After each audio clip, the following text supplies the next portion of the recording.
helped organize this event and who invited me, and thank you all for coming. I don't usually begin this way, but since I don't know most of the people in this room, I will.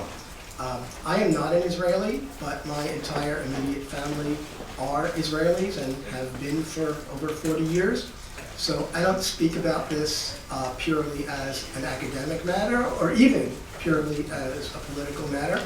I am very deeply invested in it in ways that I simply cannot walk away from.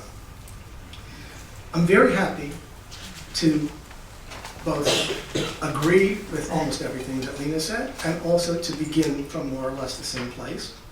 I think that in and of itself is a very important indication of how this problem can be solved. It can be solved. And the condition is equality of status for Jews and Palestinians in that land, whatever people decide to call it. I want to add one corrective to what Lena said, which she couldn't possibly know because of her age. It's not just in the 1980s that people in academia, including historians, particularly historians, I would say, began to struggle to correct the historical record in the United States. In Cambridge and Boston, Massachusetts, in the 1970s, there was a group of people. Irene Genzia was one of them, Noam Chomsky is another, and 3 crazy graduate students at Harvard, all of whom became presidents of the Middle East Studies Association subsequently, who, in response to the 1973 war, decided that we had to tell a different story about this. And we have been doing it, well, Irene and Noam since before then, but the 3 of us since then. And the reason that that's important is that we need to understand that as awful as things are now, and they are indeed very, very awful, we have come a long way. There's still a long way to go, but we have come a long way. So, more formally. Israel as a state and society is premised on the destruction of the history and living society of the Palestinian Arab people, as well as the history of the land of Palestine for most of the last 1,400 years, that is, since the Muslim conquest of Byzantine Palestina in 640. This is not a question of whether Zionist ideologues and political military leaders intended to destroy Palestinian society. Many did not. Many were not aware that this would be the likely outcome of mass Jewish settlement in Palestine. Thoughtful historians may reasonably debate who intended what, how this process occurred, whether or not ethnic cleansing is the best term to describe it, whether or not Zionist leaders had a preconceived plan for ethnic cleansing during the 1948 war, how many Palestinians were directly expelled as opposed to how many fled, and so on. But despite claims of amateur historians like Joan Peters, Alan Dershowitz, and most recently the deputy managing editor of the Jerusalem Post, Caroline Glick, in her book, The Israeli Solution, A One-State Plan, there is no legitimate historical debate about whether or not some 700,000 indigenous inhabitants were expelled or fled from the territories that became the State of Israel after the 1948 war, and that Palestinian Arab society was devastated in the process. Important currents in Israeli politics and culture have never denied this. An outstanding example is Samach Yizhar, whose iconic novella, Chir V'Tchiza, describes one of several expulsions he personally witnessed during the last phases of the 1948 war, when Israel's victory was certain. Although Yizhar is indisputably the leading Hebrew novelist of the 1948 generation, perhaps even of the second half of the 20th century, he was nearly unknown among English speakers until a tiny Israeli press translated Chir V'Tchiza into English in 2008. Farrar, Straus, and Giroux happily republished it last month. In 1960, I highly recommend it. I teach it all the time. In 1969, the much better known Moshe Dayan told students at the Technion, Israel's MIT, Jewish villages were built in the place of Arab villages. You don't even know the names of those Arab villages, and I don't blame you, because these geography books no longer exist. Not only do the books not exist, the Arab villages are not there either. Nahalal rose in place of Mahmud, Kibbutz Gvat in the place of Jipta, Kibbutz Sarib in the place of Hanefis, Kfar Kfar Yehoshua in the place of Tal Shuman. There is not one single place built in this country that did not have a former Arab population. These remarks were reported in full in Israel's most prestigious daily newspaper, Haaretz, at a time when Hebrew was still, for the large part, a secret code among Israelis and a small number of diaspora Jews.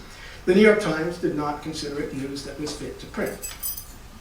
Moreover, those Palestinian Arabs who remained on their lands in cities or as farmers and became citizens of Israel were subjected to military rule until 1966, and their descendants still suffer from dozens of discriminatory laws and structural inequalities.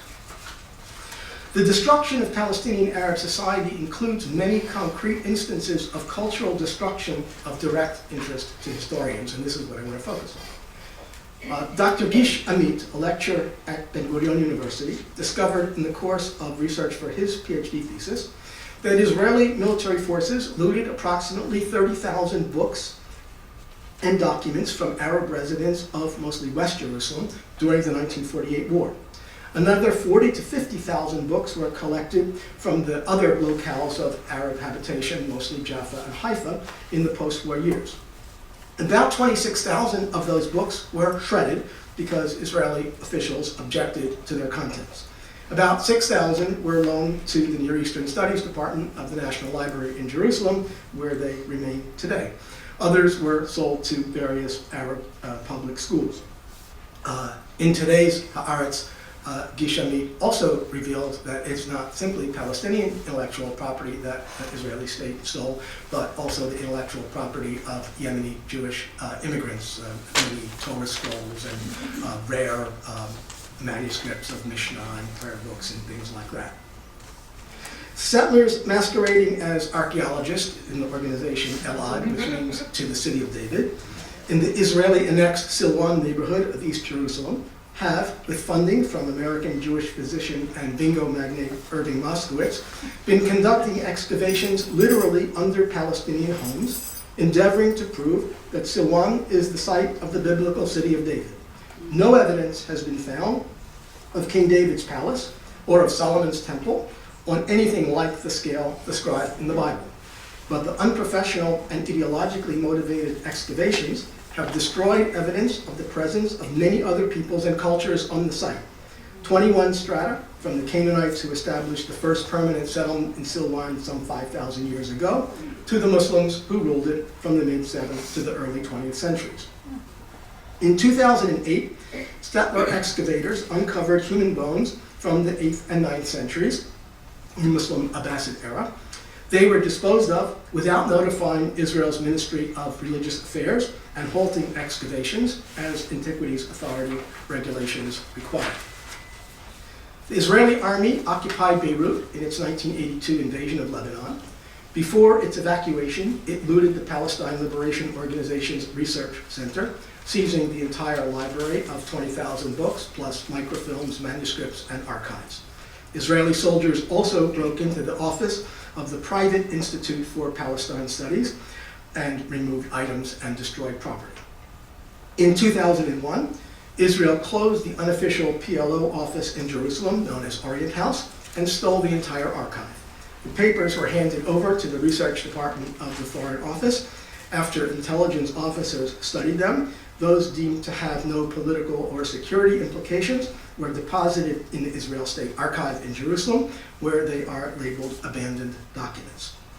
We do not know what proportion, if any, of the original archive remains inaccessible. In 2004, the Simon Wiesenthal Center announced plans to build a center for human dignity over part of the Muslim Mamilla Cemetery in West Jerusalem. This has been used as a burial ground since the 7th century. Final permission for construction was granted in 2011. The Simon Wiesenthal Center, in the meantime, ignored a court order to stop construction due to the discovery of skeletons.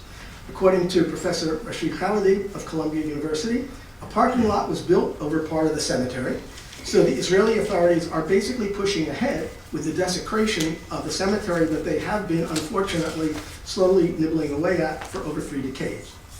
What they have done now is to dig down and disinter 4 layers according to the chief archaeologist for the Israeli Archaeological Authority. The cemetery is located under the windows of the U.S. Consulate in West Jerusalem, which has occasionally said a word or two about it. In the same way that linguists and anthropologists are committed to preserving endangered languages and cultures, historians are, or should be, committed to retelling endangered histories. In doing so, we should be careful not to claim the capacity to speak for the subjects of those histories. That's a long debate that happened quite a while ago in our profession. Our obligations in this respect involve engaging in historical debates so that suppressed, subaltern, or marginalized, even if for some very uncomfortable historical narratives and experiences, are legitimated and preserved. They also entail defending the freedom of speech and academic freedom of scholars and students who express unpopular views on these topics. The most recent case is, of course, Professor Stephen Salaita, who was unhired by the University of Illinois Urbana-Champaign for his allegedly uncivil tweets about Israel-Palestine during Israel's assault on the Gaza Strip last summer. Emails among those responsible for this decision subsequently revealed that the actual problem was that the tweets were politically offensive. This is hardly a unique case.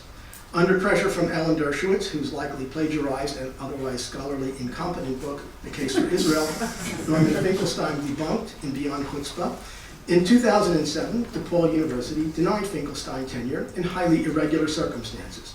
Unlike the case of Professor Salaita, the AAUP did not initiate a Committee A investigation of DePaul University. So there has been some progress on this front. I think it's very important to take note of what we do win, since we don't win a great deal very often.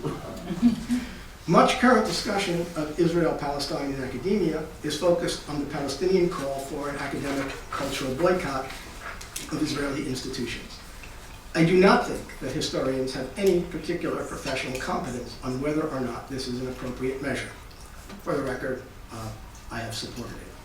We do have an obligation, like all scholars, to point out that advocating an academic and cultural boycott of Israeli institutions has absolutely nothing to do with anti-Semitism and does not violate the academic freedom of individual scholars who remain free to meet, collaborate, and discuss anything they wish. So most of the premise of this little sheet that was passed around is simply wrong.